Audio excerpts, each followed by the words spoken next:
semuanya.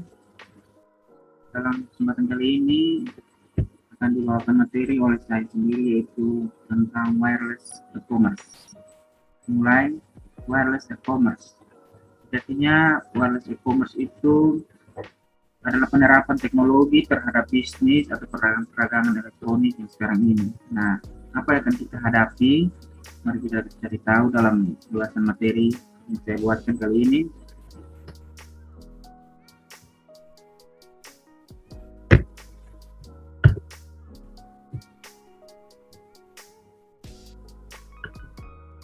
Nah, yang pertama ada wireless. Pengertian wireless sendiri yakni adalah perangkat teknologi yang dapat melakukan komunikasi tanpa kabel atau nirkabel. Nah, wireless itu perangkat teknologi tanpa kabel. Jadi wireless itu penerapannya dalam e-commerce, yaitu mengacu pada mobile commerce sendiri, atau dalam hal transaksi mobile commerce itu dilakukan secara nirkabel atau tanpa kabel, yakni melalui internet dengan medianya seperti telepon seluler dan lain sebagainya.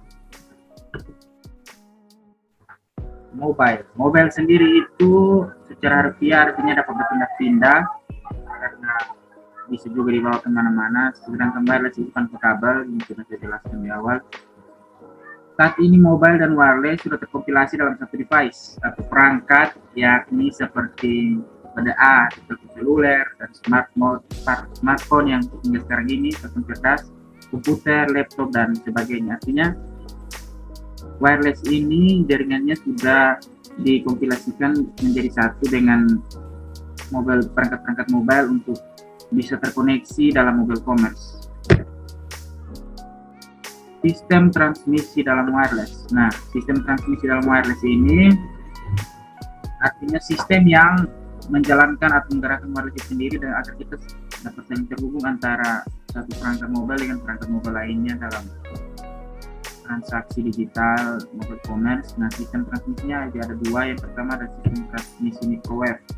Sistem transmisi microwave itu digunakan dalam komunikasi jarak jauh yang sering kita pakai untuk memesan barang dan lain sebagainya, itu menggunakan sistem transmisi microwave dan point to point. Nah, point to point ini sendiri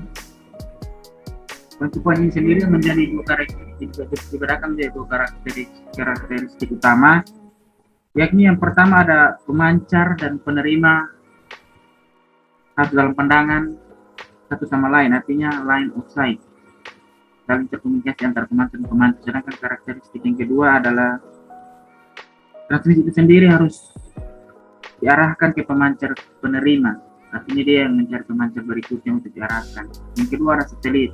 Satelit di sini dibagi menjadi tiga jenis satelit dalam orbit yang berbeda. Nah, tiga jenis satelit ini mempunyai fungsinya masing-masing dengan kedudukannya yang berbeda-beda. Ada yang paling dekat, ada yang di pertengahan, dan ada yang paling jauh. Nah, yang paling jauh sendiri adalah GEO. Yang berikutnya di bawah ada MEO, dan paling dekat dengan bumi adalah LEO. Nah, GEO sendiri itu kepanjangan dari geostationary. Geostationary ini merupakan satelit yang mengorbit 22,300 mili tepat di atas khatulistiwa. Sedangkan MEO dan LEO itu berdekatan dengan bumi, hampir berdekatan. LEO sendiri itu dibagi menjadi beberapa transmisi lagi, dan saya rasa itu tidak perlu dijelaskan karena sangat luar kita berikutnya ada GPS. Nah, GPS sendiri ini untuk mengetahui posisi di mana Anda berada di dalam bumi. Nah, kaitannya dengan e-commerce, yaitu saat pengantaran barang, pemesanan barang yang diantar. Nah, GPS ini berfungsi untuk mengetahui keberadaan dan lain sebagainya. Jika tidak GPS, maka setengah mati atau susah sudah untuk bisa mengetahui lokasi-lokasi pelanggan maupun pengusaha atau jasa yang digunakan untuk mengirim. GPS itu sistem nirkabel yang menggunakan satelit untuk penggunanya menentukan posisi mereka di bumi. Berikutnya adalah komputasi mobile. Yang pertama, komputasi mobile itu kayak perangkat mobile yang kita gunakan. Nah, yang pertama itu mengacu pada real time, koneksi nirkabel antara perangkat mobile dan lingkungan komputasi lain. Yang kedua, mobilitas pengguna membawa perangkat mobile dan dapat melakukan kontak real time juga dengan sistem lain dari mana saja. Yang ketiga, jangkauan luas, pengguna dapat dicapai langsung ketika perangkat mobile dibuka, artinya jangkauannya luas bagi pengguna dan itu akan dapat diakses saat perangkat mobile dibuka. Faktor pendorong mobile commerce. Faktor pendorong mobile commerce sendiri sehingga dari awalnya itu adalah e-commerce. Nah, perdagangan elektronik ini awalnya belum terlalu menerapkan mobile commerce. Seiring berjalannya waktu, mobile commerce, mobile dan wireless sudah terkompilasi menjadi satu device sehingga mendorong terjadinya mobile commerce. Yakni yang pertama adalah meluasnya ketersediaan perangkat mobile dan wireless. Yang kedua, peningkatan bandwidth. Peningkatan bandwidth di sini artinya penggunaan tren tentang wireless itu semakin meningkat, maka mendorong untuk mobile commerce ini hadir dalam bertransaksi maupun pemesanan barang secara digital atau melalui perdagangan elektronik. Yang ketiga, budaya telepon seluler hingga penurunan harga. Nah, seiring berjalannya waktu juga, telepon seluler ini semakin sering digunakan dan saat ini menjadi prioritas utama bagi manusia sendiri. Dengan begitu, melalui telepon seluler pemesanannya bisa mengalami penurunan harga karena sangat menguntungkan bagi kedua belah pihak, konsumen maupun penjualnya sendiri. Aplikasi mobile commerce. Aplikasi mobile commerce yang saat ini berada kita sering pakai, yang kita kategorikan yang pertama ada financial service. Ini adalah tentang kesejahteraan finansial. Yang kedua adalah mobile banking yang kita pakai untuk kebutuhan transaksi bank kita untuk aplikasi mobile-nya. Ketiga adalah wireless electronic payment system, pembayaran elektronik menggunakan jaringan, micropayments, terus mobile wallets atau dompet mobile secara elektronik, secara jaringan. Terakhir adalah wireless bill payments. Perkembangan wireless.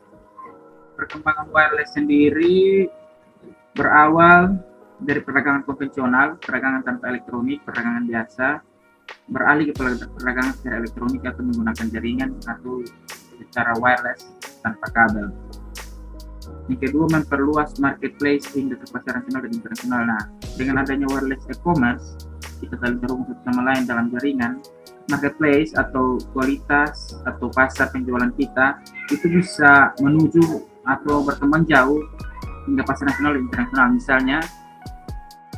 Misalnya kita terhubung antara desa satu dengan desa yang lain, bahkan sampai kota satu dengan kota lain, karena marketplace kita dan promosi kita meningkat sehingga dikenal banyak orang hingga keluar tempat kita.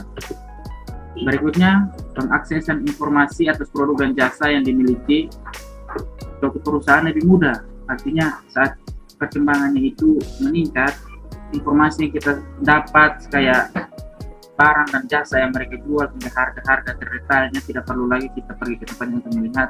Hanya dengan terhubung dalam jaringan, informasi itu dapat kita temui pada perusahaan terkait yang mereka siapkan dalam website misalnya. Berikut adalah penghematan biaya dan tenaga distribusi.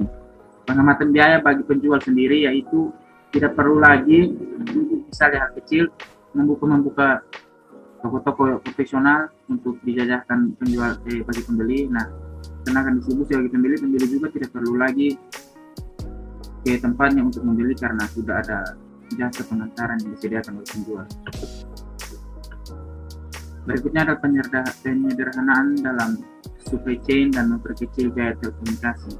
Supply chain sendiri dimaksudkan yaitu untuk bagaimana prosesnya mulai dari pemesanan hingga sampai mulai dari pemesanan kepada perusahaan sendiri, suplainya sehingga sampai kepada tangan konsumen, yaitu memperkecil biayanya dalam hal telekomunikasi juga, karena dengan begitu secara jaringan banyak tenaga dan distribusi yang dihemat.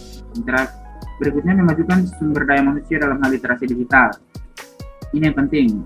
Artinya dengan teknologi yang ada, manusia semakin aktif untuk mengetahui tentang apa saja yang menguntungkan dalam hal teknologi dan juga mengembangkan literasi digital mereka secara perlahan-perlahan dan menggunakan media-media elektronik itu menjadi hal yang mudah dan tentunya dalam konteks literasi digital yang baik.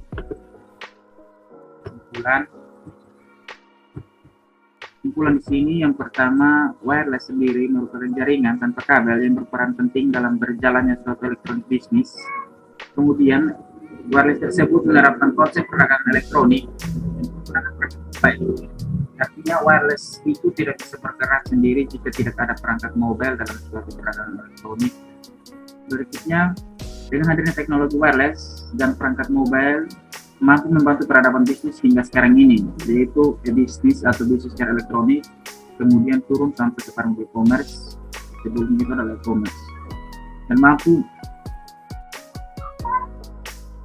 memudahkan bertransaksi produk dan jasa sampai pada struktur sistem informasi yang diberikan. Tak luput dari itu adalah keterampilan sumber daya manusia sebagai andil dalam perkembangan teknologi bisnis sekarang ini. Nah, itu yang dapat saya sampaikan tentang wireless commerce, tentang hubungan wireless dan e-commerce sendiri hingga keterkaitannya dalam bisnis, penggunaannya yang sudah elektronik sekarang ini tanpa perlu lagi secara manual, secara konvensional, dan hal-hal yang tidak perlu lagi.